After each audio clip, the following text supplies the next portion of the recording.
UFC Vegas 113, Bautista versus Oliveira goes down Saturday, February 7th. I'm going to break down every fight on the card. Let's get into it. First up, we've got a women's bantamweight bout. Priscilla Cachoeira versus Claudia Sygula. Not the most technical or high-level fight on the card, but it could be fun. It could be entertaining or funny. For Priscilla Cachoeira, her greatest asset and quite possibly one of her only assets is her power. She had sort of a late start in MMA, and that kind of shows in my opinion. I'd say she's not particularly skilled anywhere.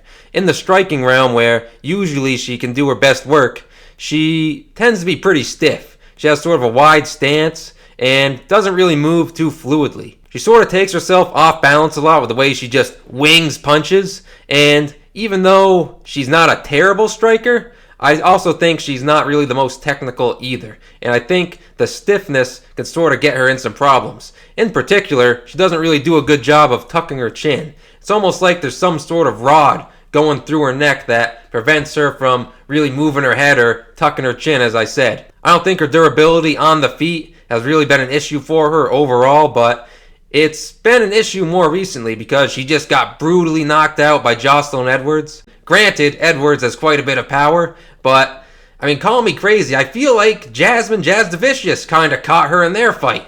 And Jazz Davicius does not have any power, so that's not a good sign. But, as we all know, the greatest issues for Cachoeira come on the ground. Because she's physically strong, she's able to defend quite a few takedowns, although I wouldn't say she's necessarily like a great technical defensive wrestler. But holy smokes, if you can get her on the ground, she's cooked. I mean, she doesn't know what to do. She's got like no get-up game. She's not going to threaten with any submissions off of her back.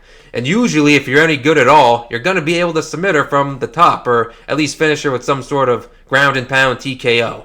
Now, on the Claudia Sygula side, she's a lot younger, and she has a completely different style of striking. She's sort of going to tap with low kicks, and I would say her offense is kind of jab-based. Usually she uses a jab to lead all of her combinations, although I'm going to say she doesn't have nearly the power that Priscilla Cachoeira has. Who knows, she might be able to clip her though, if in fact Cachoeira's durability is starting to wane as she gets older. And we also have to mention with Sygula is that she often tries to get the fight to the ground. I think she even tried to take down Melissa Mullins, which is stupid, because the only thing that girl can do is grapple. Sygula's not going to attempt a lot of freestyle wrestling takedowns like level changes, going for single legs, going for double legs. Mostly what she's going to do are things like trips from the body lock. Maybe she'll try to circle around to the back. And against Cachoeira, that might be sort of tough to do just because she is so strong and physical. But yeah, like we talked about with Cachoeira, if Sygula can just get the fight to the ground, I mean, she's probably going to be in good shape because Cachoeira doesn't know what to do there. And in the past, Sygula has been able to finish fights when she's gotten them to the canvas. Now, a couple concerns for Sygula. If you watch some of her fights, she can't do too well when she's on the back, just like Cachoeira. The thing with that is, we don't expect Cachoeira to attempt a lot of takedowns, but anything can happen in terms of, an MMA fight. People can lose position. You can get dropped on the feet. You never know exactly what's going to happen in one of these matchups. So Sygula's struggles on the back, I think, need to be noted in just about any of her fights. I have concerns about her cardio. Now, when I first saw this fight scheduled, I thought back to when she fought Arina Alexieva recently, and she did fine in that fight, it seemed, in terms of cardio. I mean, she won by decision, she won every round, but there was a foul in that fight that gave her a quick breather, so that might have helped her be able to maintain her cardio throughout that matchup. And I'm still not convinced that she has great cardio. But overall, you see the odds there, Sygula's a slight favorite. I pretty much agree with that. When I first researched this fight, I thought, she should be like a 55 to 60% favorite, and she's right around where she should be on the money line. However, last time I looked at the under 2.5, it was at plus money, and I think there are a couple ways this fight could finish, right? Cachoeira obviously has the power, sort of a kill-or-be-killed fighter. If she can get some pressure going, she might be able to sort of break Sygula down or just drop her with a big shot. And on the flip side, we know if Sygula gets a takedown, she can pursue a finish that way. Again, even though Sygula doesn't have a lot of power on the feet, who knows if she could potentially hurt Cachoeira. Cachoeira's getting older, and I think the damage is really starting to add up for her. So for this fight, under 2.5, and fight does not go the distance, could be good looks. Moving on to a fight where I've actually got some action at this time.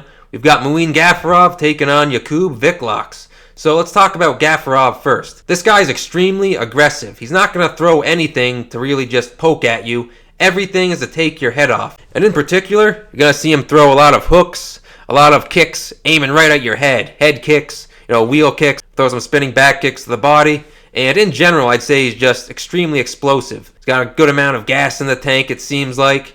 He just tries to wind up to kill you with every single strike. He's also got a solid chin. I haven't really seen this guy get dropped too bad or anything. And I know, again, you don't see that as much at bantamweight, but this guy just appears to be extremely durable. Now, one area where I have concerns is in the grappling. He doesn't have poor takedown defense or anything, but he just seems to make a lot of mistakes in the jiu-jitsu realm. Things like giving up his back, showing his neck. I just don't really trust him too much when he's grappling. Against Nurmagomedov a couple years ago, he just put his neck right into a ninja choke. And then against Kyung-Ho Kang, even though he won that fight, he made quite a few mistakes on the ground. Things like giving up his back. Just didn't seem to be super skilled in that realm. And even in his last fight against Rinya Nakamura, which he also won, he was starting to give up his neck in the third round. Rinya Nakamura was about to secure like a top position guillotine. Also, what we have to factor in for Gafurov is that we haven't seen him in a while. His last fight against Nakamura took place January of 2025. Also, he's had injuries recently. He was supposed to fight after the Nakamura fight in 2025, but withdrew due to injury. So we also have to factor in Gafurov might not be 100% when we see him. Ring rust and possibly previous injuries could play factors. Let's talk about Jacoby Wiklacz. So this guy does not have a lot of power on the feet, unlike Gafurov. He's really just going to try to use his length, poke at you. You're going to see a lot of front kicks. He's just sort of like maintaining range. And also, unlike Gafurov, this guy does not have the best chin. If you watch his previous fights, you can see him getting dropped. Not really a great sign for the lower weight classes, and not really a good sign for a young guy because Wiklacz is in his 20s. But where this guy really excels, is in the grappling realm. He is a legitimate BJJ black belt, not one of these so-called fake black belts who technically have black belts, but you wouldn't know it based on what they show on the mats. And he's dangerous everywhere in the grappling realm. He's dangerous from the top. He's got really good back control. If he's on the bottom, he can usually reverse position or look for that dangerous guillotine. The guillotine he has is absolutely nasty. We saw him try to use it against Patchy Mix. Wasn't able to submit him with it or put him in too much trouble, but he has rendered people unconscious with it before. And then I really like his butterfly sweeps from the bottom. He tried that against Mix. Didn't really work too well because Patchy Mix is another long-rangey guy. He can sort of get a wide base from the top and prevent you from really unbalancing him. But against Gafurov, he might just be able to launch him with a butterfly if he gets on bottom. And one thing that I believe is important for this fight is that Wiklacz does not need to get takedowns to engage his grappling, right? He will go for things like single legs, trips from the body lock, but he can also just take the back standing. And particularly against Gafurov, since he's kind of a shorter guy, if these guys end up in the clinch, I think Wiklacz might just be able to reach up over his head and snag the neck for a guillotine. And then we also have to consider, if Gafurov drops Wiklacz and follows him to the ground, boom, there's another grappling exchange. So even though I think there's a potential for Gafurov to hurt Wiklacz here, I really believe all he needs to do is create some sort of grappling exchange because he can reverse position, he can put Gafurov in a bad spot, and once he does that, it might be the round or one and done because his submissions are nasty. You do not want him to wrap those long, bony arms around your neck. So I'm actually saying Wiklacz should be a bigger favorite. I was thinking he should be like minus 150 to minus 175 when I started researching this fight. So at minus 116, I think you can take a stab at him for sure. I have a unit on him at minus 115, which is pretty much the same price as we're seeing now. And if I had to pick how he gets it done, I'm going to say most likely by submission. Looking for Wiklacz to get this one done with his grappling. Moving on, we've got another women's fight. This one a flyweight bout. It's Wang Tong, which is how they pronounce her name on the broadcast. I'm going to assume that's actually how you say it, but I'll just call her Wang. And she's taking on Eduarda Moura. So This, for me, is a pretty interesting fight. I think it's actually one of the tougher opponents Wang has drawn in the UFC. Let's talk about Wang first. Now, her striking is phenomenal. We know about the kickboxing credentials. She's fought Valentina Shevchenko before, and her footwork is levels above the rest of this division. She moves very, very well. She has very fluid striking, meaning she can transition from one movement to another really, really well. She's going to mix things up. She's going to attack the legs very well. She has excellent calf kicks. Is always sticking that jab out there also. She can dip with it to the body. She can stick it out at the head. Really just love to see the striking fundamentals from Wang. Like I said, she's pretty much head and shoulders above the rest of this division. In addition to her sheer skill, she's also highly athletic and strong. That sort of relates to what we're going to talk about with the grappling. So if you dig through Wang's film, you're not going to see a lot of instances of grappling, right? But so far in the UFC, I think she's defended just about every takedown attempt she's faced. I want to say it's like 10 out of 10. But then again, we haven't seen her against a wrestler as good as Moura. So far, from what we've seen, Wang does seem to be able to understand takedown defense fundamentals. She seems to be cognizant of her opponent's wrestling. She'll just get underhooks quickly and get her hips back when she senses there's about to be a takedown attempt. Let's talk about Eduarda Moura. So, she's just massive, right? When she first came to the UFC, she was fighting as a strawweight, was way too big for that division. Had a hard time making weight and ended up moving up to flyweight. But even at flyweight, she's pretty big. I mean, I'd say she was quite a bit bigger than both of her flyweight opponents, Veronica Hardy and Lauren Murphy. So, because she's so large and physical, she's obviously going to use a lot of the grappling. Her striking has made some improvements, but, I mean, it's still not great. She's going to get absolutely cooked by Wang if she keeps this fight on the feet. You know, there aren't really any layers to Moura's striking. She's got like a 1, she's got like a 2. She doesn't really move her head that much. She doesn't have crazy footwork. I think she's going to get absolutely cooked. Wang's just going to pick her apart. I mean, I could talk for hours about how many ways Wang's striking is superior to Moura's, but I think suffice it to say, if this fight stays on the feet for very long, Moura's just going to be getting cooked. Now, unlike a lot of other women in this division, Moura actually has good level changes. She's not just always looking for takedowns from the body lock. She can actually shoot in on a solid single or double. But one concern I do have with her in the grappling realm, she can kind of struggle with maintaining back control. She really struggled to subdue Denise Gomes, who is the only fighter she's ever lost to at this point. Gomes was continually giving up her back from the bottom, and Moura just couldn't capitalize, couldn't secure back control, and that's kind of something I have concerns about. If you're a grappler, you really need to be able to capitalize when someone gives their back from the bottom, or else that's just kind of an easy way they can stand back up. Now again, we haven't really seen enough of Wang's grappling to know all the intricacies of the grappling for her, but based on what we know for this fight, we got to imagine it's kind of a striker versus grappler matchup. If Moura does not get takedown, she's most likely going to get cooked. Her lead leg is going to get beat up into oblivion. She's going to get smashed in the face. She's going to get smashed to the body. But who knows what happens if Moura can get takedowns. The problem is there's just no evidence that Wang has a hard time with wrestling or grappling. As far as I can tell, she can stuff takedowns just fine. Now, if Moura is able to have success, it could just be due to sheer physicality.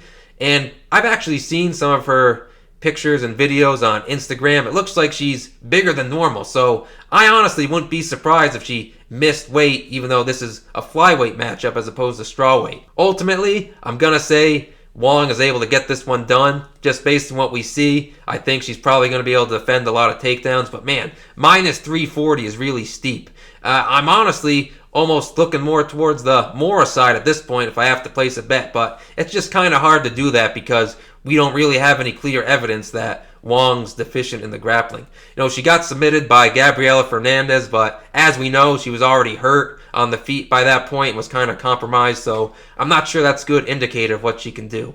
For me, I think Wang's going to win this fight by decision. Next up, got another male bantamweight bout. It's Said Nurmagomedov versus Javid Basharat. Both of these guys are on 2-fight losing streaks, so, it's kind of do or die for both of them. On the Nurmagomedov side, I'd say he's pretty skilled everywhere, both in striking and in grappling. Across the board, I'd say he's pretty fundamentally sound. And he employs like a dynamic striking approach, right? He's not going to throw a lot of simple stuff. You're going to see spinning back fists. You're going to see flying knees. You're going to see all sorts of impressive kicks. He's definitely not going to pressure anybody. He always seems to just put himself on the back foot, just starts retreating, which isn't good. As we'll talk about in a minute, he doesn't have the best stamina. And also, this allows fighters to sort of get momentum against him. If they're good at fighting off the front foot, they can sort of just roll downhill. I don't think Said's approach to striking is great. I think, maybe he can use it to suck people into his powerful strikes, but ultimately I don't know that it's the best strategy. And he's most known for his ninja choke. If you shoot a takedown against this guy, you better be careful. You better watch your neck. He's going to go for that just about anywhere. Like, even if he's not in an advantageous position, he seems to go for that ninja choke a lot. The biggest problem with him, though, and I alluded to this just a second ago, is the cardio. I mean, his stamina is absolutely atrocious. And you can see that in his last couple fights against Vinicius Oliveira and Bryce Mitchell. This guy seems to start gassing in the second round. His stamina is not good at all, which kind of makes you wonder why he always puts himself on the retreat, because as we know, it's harder to move around on the back foot compared to the front foot. Now let's talk about Basharat. This guy is also on a 2-fight losing streak. Unlike Nurmagomedov, he does seem to have pretty good stamina. I'd say he's also a pretty smart fighter, like his brother Farid Basharat, we'll talk about a little later. Now this guy's kind of a point fighter, right? He's very skilled in the striking realm, has excellent kicks, can attack at all levels, uses good feints, he's got good footwork, just a lot of tools to be able to get ahead of his opponents on the strike count. And against Nurmagomedov, I think that's going to be helpful. If he sort of forces a high pace, even if he's not punching super hard, he's going to be able to get ahead of Nurmagomedov a bit on the scorecards if the fight goes the distance, and he can sort of use that to gas out Nurmagomedov. He doesn't wrestle as much as his brother, but he does have good wrestling in his back pocket. He's got good timing, good entries on his single and double legs. And if he starts getting Nurmagomedov tired, that might be a good thing to use. Again, he's just always got to be cognizant of that ninja choke Nurmagomedov likes to use. And there are some problems with Basharat. I sort of alluded to this by saying he's a point fighter. Nothing he does really has that much power. Like, he's not hurting anybody. I don't think he has any UFC finishes. He probably won't finish anybody unless they just have some serious durability issues or there's a fluke. And really, we don't have a lot of concerns with the Basharat brothers' durability, or at least most people don't. But man, he got absolutely smoked by Ricky Simón in his last fight. He just got flatlined by a big punch from Simón. And that's kind of a concern, Even though we haven't seen either of the Basharats finish prior to that, you see that they just sort of have those skinny necks. You kind of wonder, to what extent can they absorb damage? And is this going to be an issue going forward in the future? Because we know Said Nurmagomedov can hit very, very hard. If Ricky Simón can smoke Basharat with a right hand like the way he did, I mean, who knows what happens if Nurmagomedov times one of his big strikes. Of course, we know him landing those are kind of low probability. So ultimately, I agree with the line here. I think Basharat should be a favorite. I'm not really interested in playing Basharat because I'm sort of concerned where he is. Sort of concerned of the fact that he doesn't do a ton of damage in his fights. I don't think he's nearly as reliable as his brother. And then also I've got the durability concerns in the back of my mind. So this one might be a stay away. I kind of like the over, but if you look at that, it's already pretty juiced. So there's nothing that really sticks out that would be good to play here. But I am going to say Basharat most likely wins this one by decision. Next up, we've got a strawweight bout. It's Bruna Brazil taking on Ketlin Souza. And I've got some action on this one as well. So with Bruna Brazil, she has pretty good long-distance weapons. I'd say she's a very skilled kicker. And honestly, not a bad martial artist, just in terms of how skilled she is in the arts. Now, the downside for her is I really question how much of a fighter she is, like how much killer instinct she has. Her volume is not good at all. Absolutely terrible. For distance strikes landed per minute, she is way behind divisional standards. And she also only really throws one at a time. You might see like an occasional combination for her, but she doesn't have great setups for her strikes, and she doesn't really throw with a lot of volume, so she doesn't give a lot to score. Another huge problem with Brazil is the complete lack of a countering game. And I first noticed this in her UFC debut against Denise Gomes. Denise Gomes was essentially just running at her, flailing punches, and usually if you're just sprinting at someone with punches, you would expect them to counter you. You would expect a professional fighter to just send a right hand right down the middle, right on your chin, and possibly put you out. But Brazil showed she really didn't have any answer for that. She doesn't counter well at all. So if you just get aggressive with her and start blitzing, she doesn't necessarily have an answer. Her grappling game is not bad, like I said. She's kind of a good martial artist overall, but she doesn't really use it offensively. Usually she just sort of reverses her opponent's grappling attempts. If she ends up against the fence, she might use a whizzer kick or some sort of judo tactics to get the fight to the ground, and she's really not bad there. But overall, some pretty significant concerns with Bruna Brasil. I'm very concerned about her volume overall. I'm very concerned about her lack of countering. Now for Ketlen Souza, she's way more aggressive and she'll tend to provide steady pressure in her fights. Honestly, I think she's improved quite a bit in the UFC. Pre-UFC, she looked to be more of a kicker, but in her more recent fights, she seems to be someone who just wants to pressure, get after it, and throw a lot of punching combinations. She's definitely durable, even though if you look at her record, she's been finished a few times. Based on what we've seen in the UFC, she's had 5 fights in the promotion now. It seems like she can take a shot pretty well. She doesn't seem to get fazed when her opponents land on her, no matter who she's fighting or where they land. In the past, she's had issues with being put on her back, having sort of a lack of a get-up game. She fought Piera Rodriguez in her last fight. He was actually a very good wrestler and got some takedowns, but every time Souza got taken down, she was just looking for submission attempts right away, like Kimura's. She was also looking for a leg lock at one point. So I think she's maybe improving her ground game from the bottom. But one of the biggest concerns I have with Souza at this point is her fight IQ. Sometimes I question her game plans, question, making the appropriate decision in the heat of the moment. And in particular, one thing I would not want her to do right here is wrestle Brasil. Because, like I mentioned, Brazil's not necessarily going to initiate grappling on her own, but she does have good grappling in her back pocket. So Souza could end up getting reversed, and she could end up being put on her back, which has been an issue for her in the past.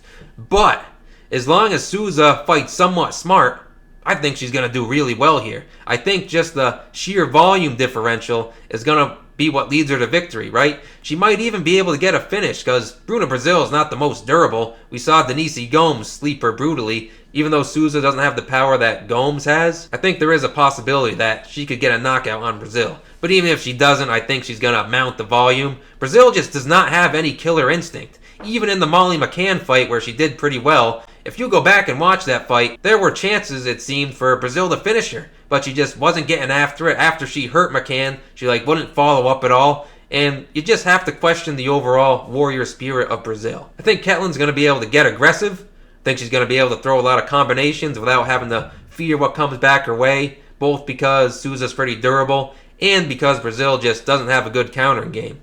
And yeah, I think as long as Souza fights somewhat smart, doesn't try to wrestle or anything, she's going to have a lot of success and most likely win a decision. Although the knockout is on the table, as I mentioned earlier. So yeah, I put a 1-unit bet on Souza. Initially it was at plus 115, but I couldn't track the bet with Bet MMA tips at the time because they didn't have the fight available on there. By the time they did have the fight available, Souza was at even money, but I said, you know what? I still like Souza even at even money. And now we've seen she's been steamed to minus 155. At that point, I'm not so sure there's any value left because there are fight IQ concerns, but if the line ever dips below minus 150, I think it's worth a shot.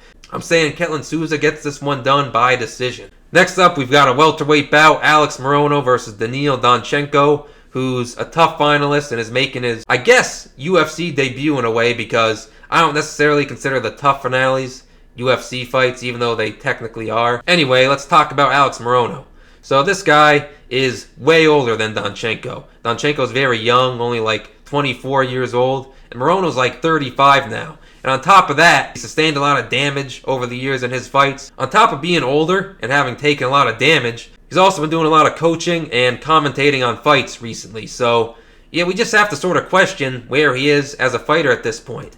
If we had to describe his style, we'd sort of say that he's more of a boxer. He's going to use the jab a lot, and then occasionally he'll set up the right hand with it. Just sort of throws this looping overhand right, and he'll mix in some hooks as well. Aside from his jab, a lot of his strikes are pretty loopy, and he's also a bit of what we'd call a jiu-jitsu nerd. He doesn't mind being on the bottom. He likes to look for a guillotine or throw up some arm bars. Despite having some jiu-jitsu skill, doesn't attempt a lot of takedowns, doesn't try to force the fight to the ground very much. Now, I've been concerned about his cardio for a while now, and I guess that just sort of gets exacerbated by the fact that he's getting older and we don't know how seriously he's taking his training. Also, we have to worry about his durability, some chin issues. I think, again, this is something that's just going to mount over time. Now that he's getting older, the chin issues are something we have to worry more and more about. So definitely some concerns on the Alex Morono side with Daniil Donchenko. He's got a pretty heavy kick game from the outside. He's not always throwing super powerful kicks, might just throw some lead leg kicks, but definitely he's pretty active with the kicks from the outside. He's also going to do quite a bit of work in the clinch. He's got some nasty knees and elbows in there. And in his last fight against Rodrigo Cezinando, he wasn't even throwing elbows in the clinch necessarily. He was just repeatedly sticking out the lead elbow, and that did quite a bit of damage to Cezinando, cutting him open really bad. So I'd say the knees and the elbows are where Daniil has the most opportunities to create damage. Although Donchenko has a lot of knockout wins in his career, I still don't really think he's got that much power, to be honest. And in his UFC career, I don't expect him to get a lot of knockout wins. I do have concerns about Donchenko's stamina. You know, he does have some wins later in fights. I think he got like a round 4 sub at one point, but really I do worry about his stamina. You know, if you look at his last fight against Cezinando, that tough finale, he was gassed in the first round because ultimately he ended up winning that fight in the first round. But you know, right before he landed a groin strike on Cezinando that made the fight pause for a second, you know, he was getting gassed. He was shooting like a desperation takedown, even though everybody thought it was Cezinando who was going to be doing the wrestling. Cezinando was just pressuring him, going forward. Looked like he was starting to get momentum, and really it was that groin strike that seemed to cause the momentum to swing. Who knows what would have happened in that fight if there wasn't a pause in the action. Going forward, I think Donchenko is going to have some issues with his stamina. And to be perfectly honest, this is a bit controversial. I think he's overrated. Now, I didn't think he should necessarily have been as big a favorite as he was against Cezinando, even though he won that fight kind of convincingly.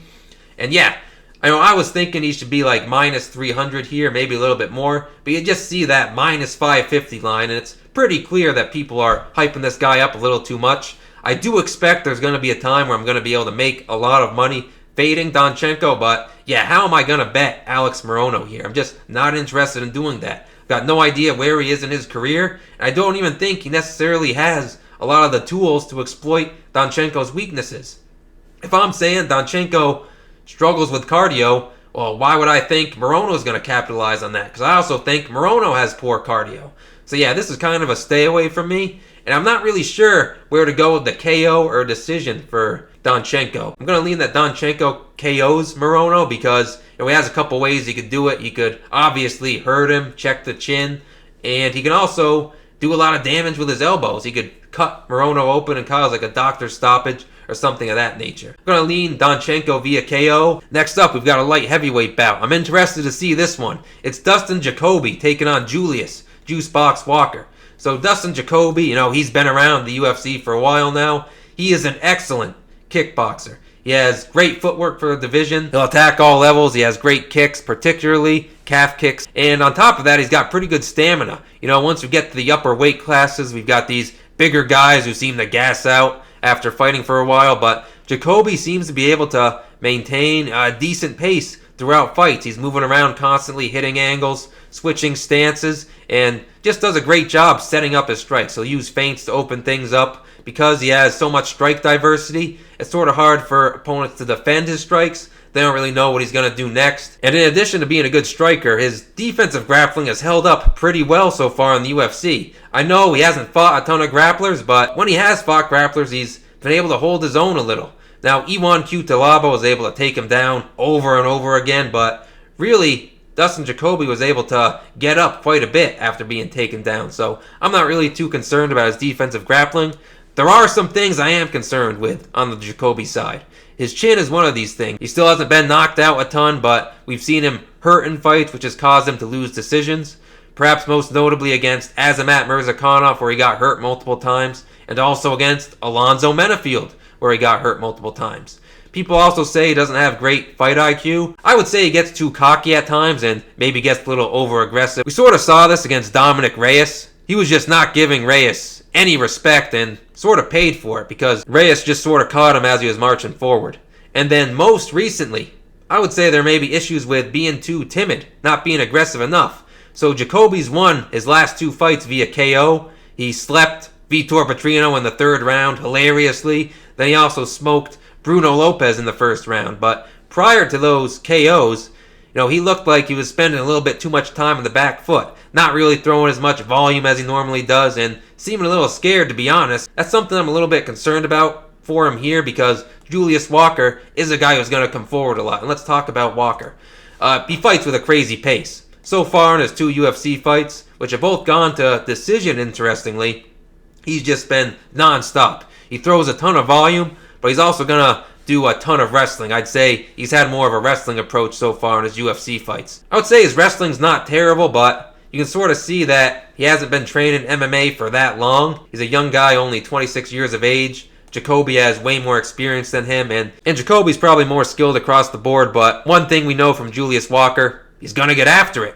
He's going to pressure Jacoby here. He's going to probably try to wrestle him, and if he's not trying to wrestle him, he's going to probably try to take his head off. As I mentioned, Julius Walker is very young in the game, and probably one of the biggest gaps is in the area of defense. He's very aggressive. He thinks only in terms of forcing a pace and using offense, which could be good in a lot of situations. It could, cause him to make guys gas, cause him to break guys, but he's probably going to have to tune that up going forward. That lack of defense could be a problem here against Dustin Jacoby, who's kind of a guy with underrated power, I feel like. It's weird to say that because he has so many knockouts on his record, but I feel like his knockouts sort of come out of nowhere a lot of times. Like, people aren't expecting them to happen. He slept Kennedy Nzechukwu in the first round as an underdog. He smoked Vitor Petrino in round 3, as I mentioned. I don't think a lot of people saw that one coming.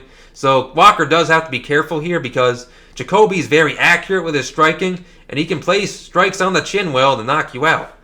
Another concern we have with Walker is that he hasn't been able to sustain the pace he set forth in these fights. So he fights at a crazy pace, obviously, but in the 3rd round, he always seems death-gassed, and he's not going to want to gas himself out against Jacoby, especially if maybe Walker wins the first 2 rounds and Jacoby knows he needs a finish. Jacoby's going to be able to utilize that sneaky power he has to maybe get Walker out of there towards the end of the fight.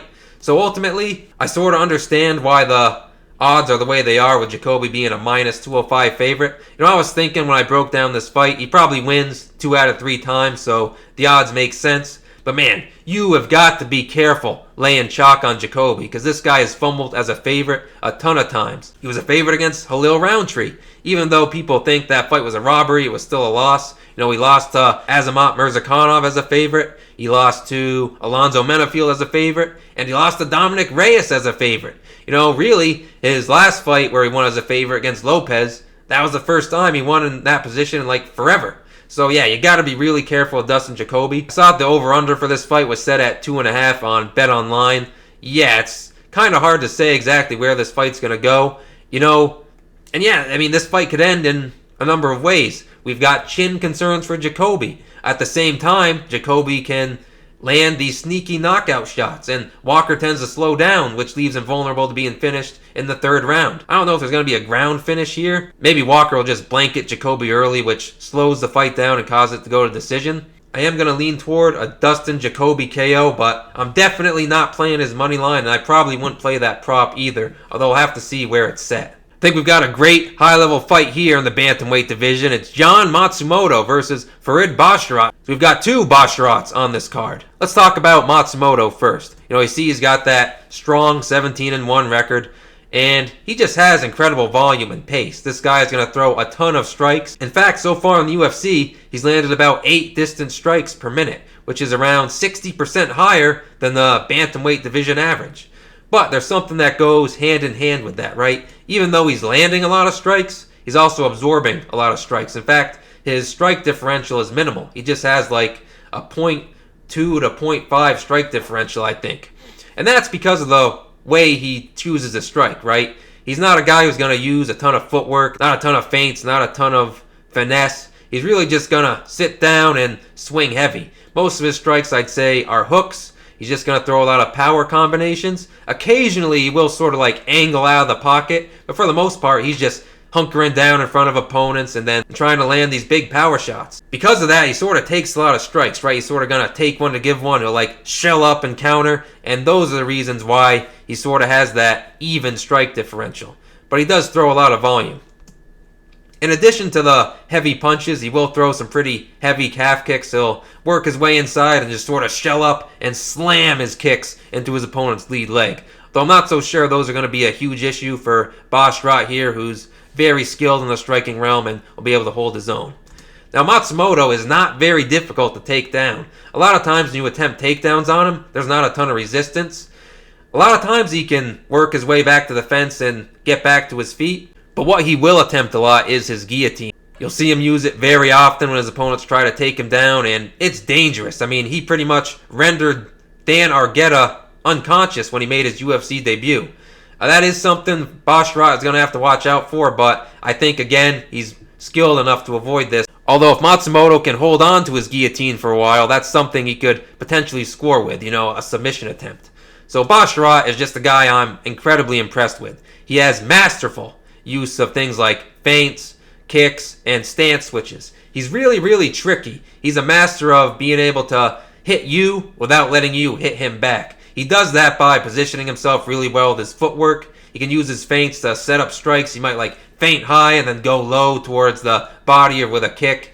Because he switches stances so well and good with both his hands and feet, he's able to mix things up and continually open up strikes. Basharat definitely has great fight IQ because in addition to using that excellent striking and footwork, he also has great MMA wrestling, which he times very, very well. He has a number of ways to get the fight to the ground. He has good single legs. He's got a good double leg. Even though he's not a super physical guy, because he's so good at timing the takedowns, he's able to catch guys off balance. Now, really, the only concerns I have with Basharat are sort of similar to the concerns I have with his brother.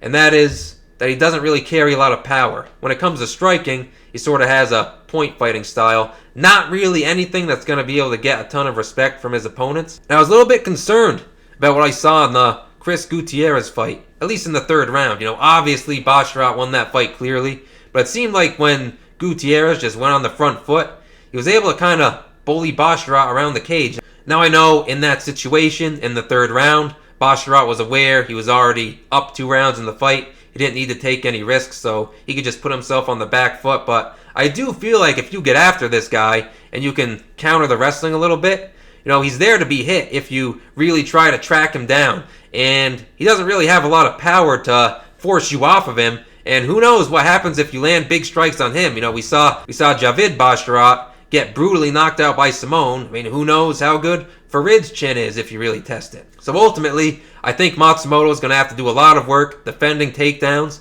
He's going to have to pressure Basharat a lot, right? If this fight just takes place at range, Basharat's going to style on him. He's going to be able to really easily capitalize on when Matsumoto shells up. He can, show him one strike, feint at him, then use that to set up another strike. He's going to be moving all around him, switching stances. He's going to be beating him on angles, I think. And really, you'll just be able to piece him up and style on him, unless Matsumoto gets really aggressive and makes the fight ugly. That's what he's got to do. He's got to find a way to track Basharat down, which isn't necessarily going to be easy because he often plants when he strikes. He doesn't have great jab entries to track his opponents. So Basharat might just be able to sort of skirt around the octagon.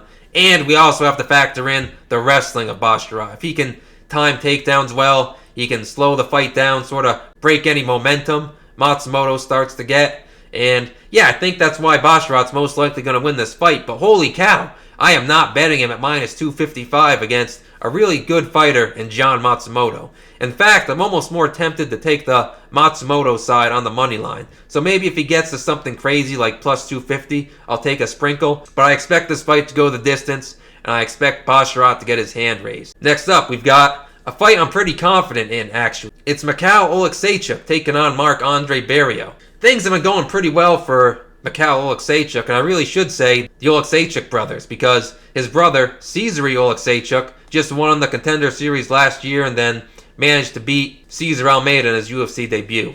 So what you're going to see with Mikhail Oleksiejczuk is just non-stop forward pressure. This guy has uncompromising forward movement. He's not going to take a backward step. He's just going to keep coming at you. And primarily that's with a boxing approach. This guy has very strong power, fights out of the southpaw position. He has a good jab. He's got a good overhand to follow it. He's got to mix things up to the body well.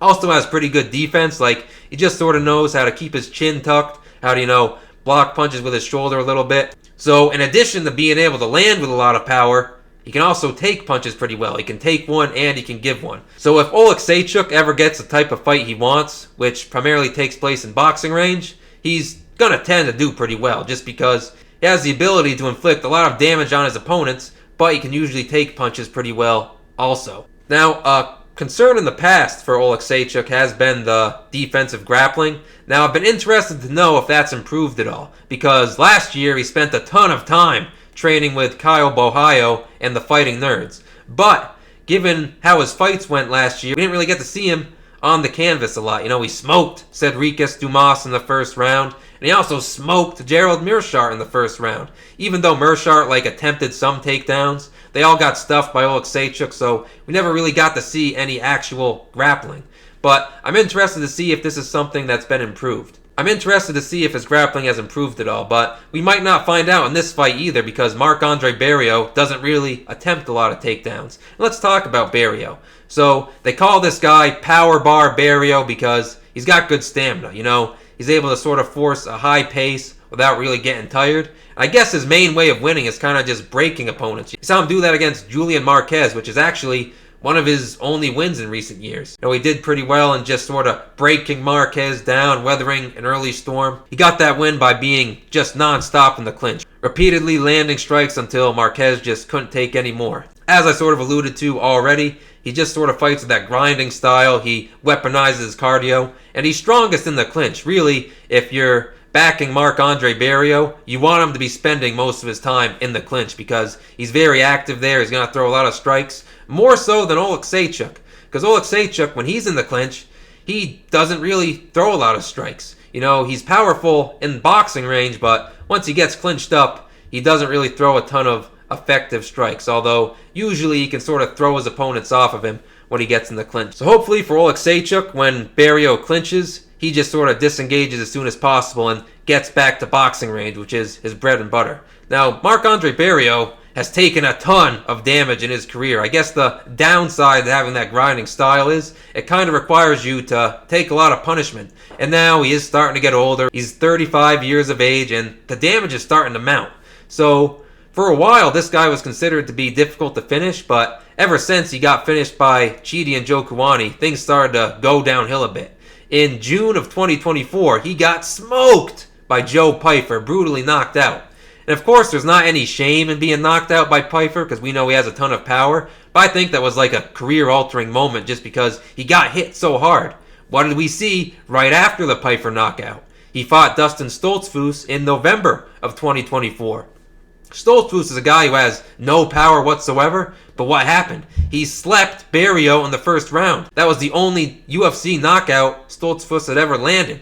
But, I mean, it was just another brutal look for Barriault. Getting brutally slept by a guy who doesn't really have any power. That was the last time Barriault got knocked out, but against Shara Bullet in his last fight, he did sort of get hurt towards the end of the fight. And that was definitely a matchup where he took quite a bit of damage. So I am very concerned about the chin of Barriault and his all-around durability because he's taken a lot of damage, his chin has been checked, and he's getting older. I also have to mention I don't think Barriault is like super skilled in any facet of martial arts. He's not going to wrestle a lot, and then I don't think he has any real BJJ ability, so probably not going to exploit that main weakness that Oleksiejczuk has. In addition to that, he doesn't really have a lot of great footwork. I think a way Barriault could possibly have success here is if he's able to sort of skirt around the octagon, you know, get Oleksiejczuk just chasing him, use some kicks and some long-range weapons. He has the stamina to do that, but the problem is, I just don't think Barriault is like that fast or athletic. And he's kind of heavy-footed, which is probably a problem against Oleksiejczuk. You don't want to be standing right in front of this guy, eating his power combinations. And a lot of times, Barriault just like covers to defend. He doesn't rely so much on head movement or like angling off in the pocket. So Oleksiejczuk, I think, is going to have a lot of opportunities to tee off. And if he finds that chin, it could be over pretty quick. But in addition to hitting the chin, I think we could see Oleksiejczuk land some good body shots, particularly when Barriault covers up. So overall, I really like Oleksiejczuk in this matchup. I think the only win outcomes for Barriault is if maybe he, causes a lot of damage with an elbow, maybe splits Oleksiejczuk open. As I said, I don't think he's really going to be able to skirt around the octagon, so the only other thing that would leave is maybe if he's just able to spend like a lot of time in the clinch, but I think Oleksiejczuk will be able to separate from the clinch enough, and then what he does in the boxing realm is just gonna outdo whatever Barriault does in the clinch. And yeah, I think Oleksiejczuk's most likely gonna knock him out. We see Oleksiejczuk is like a minus 300 favorite. Honestly, I think that could be a little bit wider. I just played him straight at that number, but he might be a good parlay piece. I'm expecting Oleksiejczuk to win this fight by knockout. Next up, it's an interesting one, and one that was put together kind of recently. It's Jailton Almeida versus Rizvan Big Riz Kuniev. So Rizvan, he's just getting a slight step up in competition here because he was initially scheduled to fight Ryan Spann. And Almeida, maybe just a little bit tougher than that guy. And let's talk about Jailton Almeida, because this guy is just an absolute freak of nature. He has abnormal athleticism for heavyweight. Usually at heavyweight, we either see fat guys, or even if they're not fat, guys who have a little bit of flab on them, but this guy's just a musclehead. I mean, the only person I think we can really compare him to in the upper ranks of the heavyweight division is Cyril Gane. But unlike Gane, uses that freakish athleticism to get people to the ground. He's not just a musclehead though. He actually has excellent wrestling. He has a number of ways to get the fight to the ground. He can fight around on a double. He can just lift people up and slam them. He's got good single legs, and he's also got good trips from the body lock. You always like to see when a grappler has several ways to get the fight where they need it to go. So he has excellent wrestling to complement the jiu-jitsu he uses, but we really do have to point out the jiu-jitsu skills he have really only lend themselves to MMA in that he can control people well. He really doesn't do any damage, not throwing a lot of ground and pound. He can submit you, but in a couple fights he's really struggled to even do that. Derek Lewis is a guy we know can be submitted, but Almeida went the distance with him. And then of course, most recently, in his fight against Alexander Volkov last year, he lost a decision due to inactivity from top positions. He dominated the control time in that fight, but just wasn't doing enough when it mattered. So one of the biggest concerns on the Almeida side is his ability to create some form of damage or give the judges something to score when he's on top. The striking kind of interesting for Almeida still. Even though we've seen him in a number of UFC fights at this point, the majority of those fights take place on the mat. So even though we've seen a lot of octagon appearances for Almeida, I'm going to say we still don't know a ton about his striking, but it actually looked good at times against Sergey Spivak. He was able to hurt him on the feet in the first round. And you would kind of expect, just because he's so athletic and so strong, if he just figures out the striking to a slight extent, he's going to be able to do good work. Let's talk about Kuniev. This guy is extremely strong and has great takedown defense. I might even say Kuniev has the greatest takedown defense of anyone Almeida has fought in the UFC. And Almeida's fought Curtis Blades, but I'll say Kuniev maybe even has better takedown defense than him. It just seems like he knows what he's doing. He has very strong underhooks, very strong hips. He's just not an easy guy to get to the mat. Although Kuniev is strong, he's a little less athletic than Jailton Almeida. I kind of alluded to this. Even though Kuniev is not a complete tub of pudding, he does have, a lot more fat and is going to be overall slower, I think, than Jailton Almeida, and he's just less athletic. He just doesn't have the same degree of fitness and athleticism. What he does have, though, is a lot of power combinations. This guy has pretty good boxing fundamentals. He generates a lot of force on his strikes. And so if Almeida is not able to get takedowns here, I'm kind of interested to see what happens, because I have a hard time believing Almeida is going to be comfortable on the feet if Kuniev is coming at him throwing those big power combinations right at his head. And yeah, like I said, Kuniev has good boxing fundamentals, but not just in the way he throws his strikes. I think he's also decent with positioning, things like defense and head movement as well. I am going to say Almeida takes him down here just because he has that freakish athleticism. He's abnormally strong, and he's a very good wrestler. So I imagine even with the good takedown defense that Kuniev has, we see Almeida get on top a little bit here. But holy smokes, I am fearful of what happens if he can't take Kuniev down, and we also have to consider what might happen if Almeida fails to find a finish early in the fight, because maybe he gets Kuniev down early but can't get him down later. And then at that point, you have to worry about him eating those power combinations.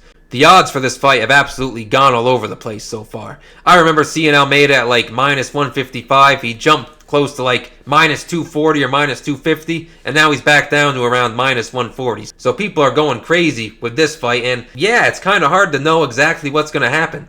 Although I do think Almeida's going to get a takedown, and ultimately I'm siding with him to win this fight. I think he can get it done like around 60 to 62% of the time.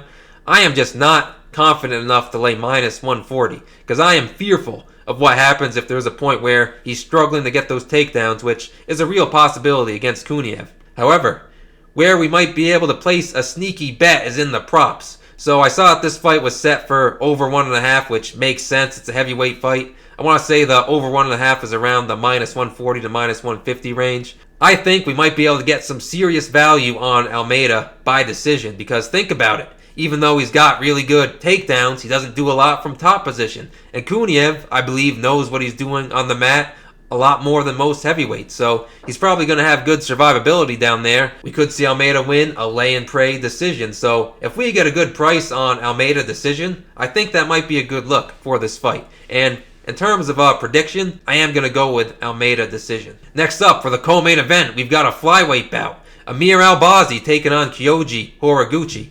So on the Albazi side, we have to be really concerned with the layoff and the injuries. This guy has not fought since November 2024 against Brandon Moreno.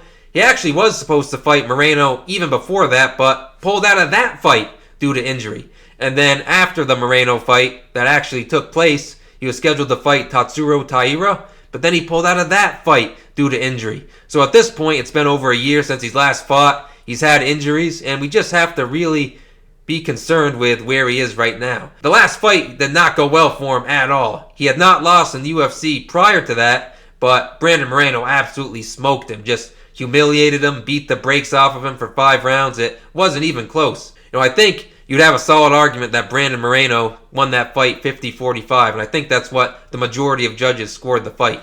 Albazi's not a bad fighter. I would say he's a little bit overrated. I don't think he's as good as that 17-2 record would indicate, especially when you consider, I think it's safe to say, he really got gifted that decision against Kai Kara-France. I don't think he won that fight. I'd say possibly he lost 4 rounds of that fight, but ended up getting a split decision. I think there's definitely evidence of striking skill. Sometimes his timing's pretty good. He has good head movement. He'll have good counters. He'll be able to draw out strikes from people and counter them well, but I'd consider him pretty passive overall. He's not going to do anything that knocks your socks off. He's not going to do anything super damaging, and really just not too much to impress the judges or hurt his opponents.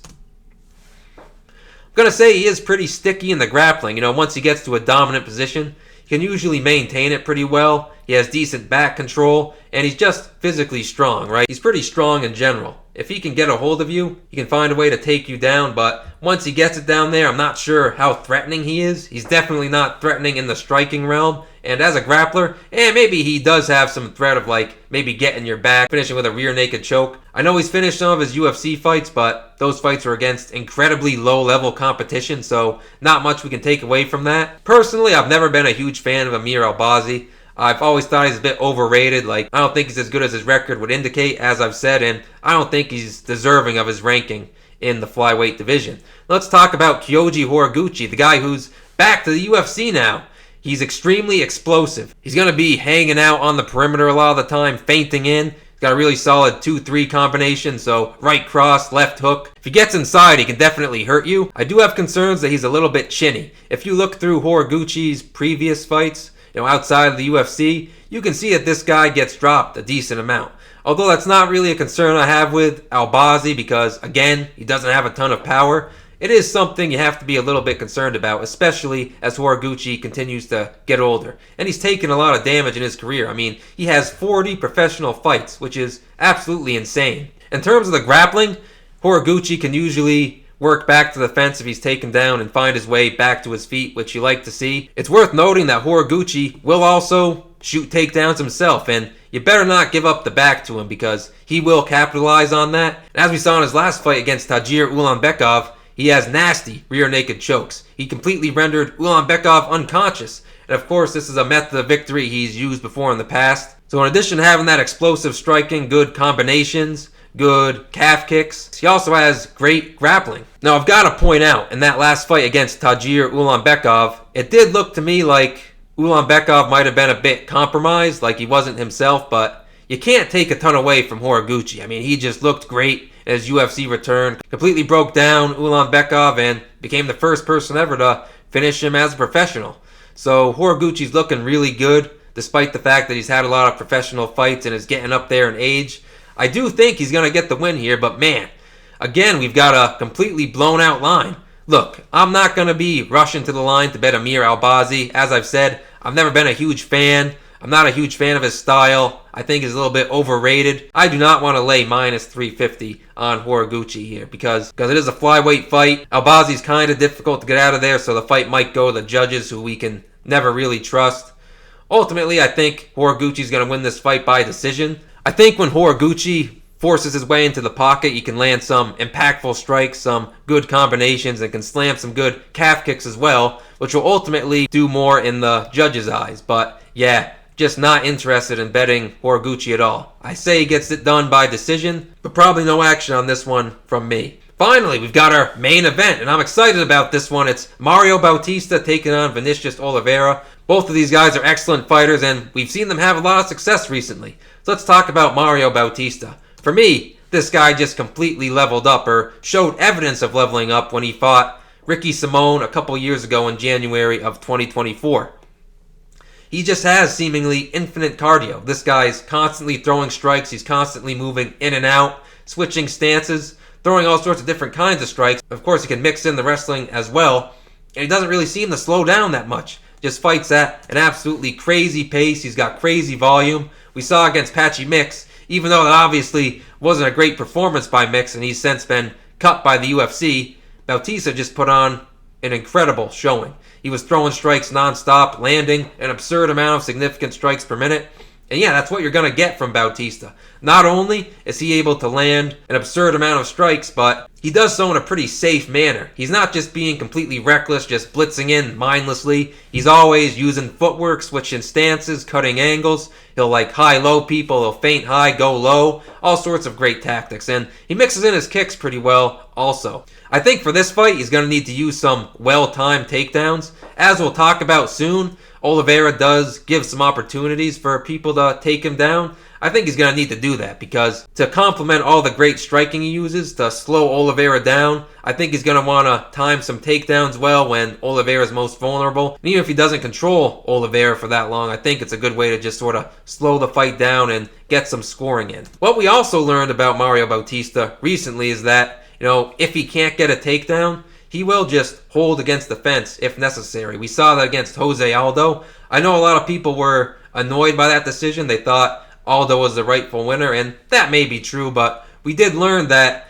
Bautista's not going to shy away from the wrestling just because he can't get you down. If he needs to, he will resort to holding against the fence where he can possibly land some knees and some damaging elbows as well. One thing that might be relevant for this fight is that Bautista is very good at going first and third in the striking. That means he'll maybe feint first, let his opponent try to counter, and then after avoiding that counter, come back with his own strikes. That could be huge here because when Oliveira takes himself off balance, as we'll talk about a bit in a second, Bautista's going to have opportunities to counter him. Maybe he can draw out some strikes from Oliveira and then hit him with some of his own strikes. Let's talk about Oliveira. Some things that immediately grab your attention are that he's huge for the division. He bullies people. He's powerful. He's looking to wing huge shots. And the only gear this guy knows is forward. He just keeps moving nonstop, trying to take people's heads off. It's kind of an intimidating, daunting thing.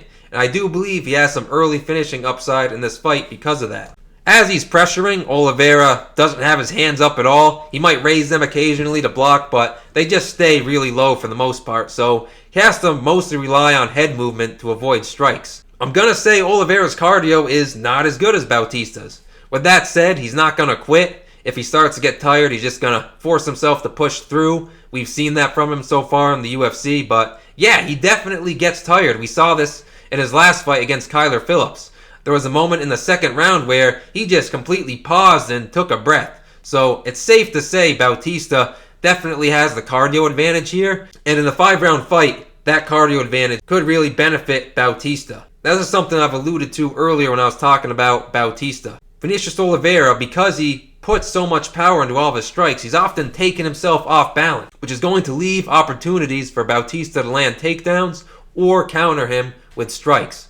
Now, so far in the UFC, Oliveira has overall done a very good job of defending takedowns, but I think a lot of that is just because of his raw strength. A lot of times to defend takedowns, it seems like Oliveira turns sideways and gets a whizzer. And in addition to being able to defend takedowns fairly well, for the most part, he's done well in climbing back to his feet. But we do have to mention, as he does that, he will give his back a lot. And I do believe that's something Bautista could capitalize on here.